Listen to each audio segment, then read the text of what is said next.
Hello trader, this is Paras. Welcome back to our channel. ये है British pound versus Japanese and 15 minute time frame. आप देख सकते हैं इसमें अपसाइड मोमेंटम के लिए 191.544 के लेवल पर आप ट्रेड ले सकते हैं, जिसमें आपको अपसाइड से बनती हुई ट्रेड लाइन भी शो हो रही होगी।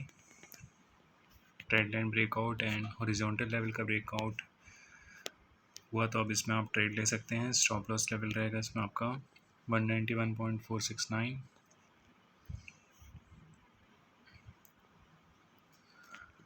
टारगेट लेवल रहेंगे इसमें आपके 191.655। Next target 191.778। Level note down कर सकते हैं आप।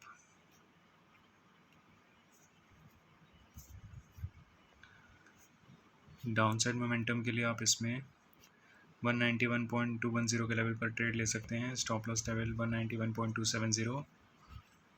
टारगेट लेवल रहेगा इसमें आपका 191.079। Next target 190.977। Level note down कर सकते हैं आप अपने रिस्क रिवॉर्ड रेशियो मेंटेन करके एंड फाइनेंशियल एडवाइजर से सलाह लेकर ही ट्रेड करें। Thank you so much.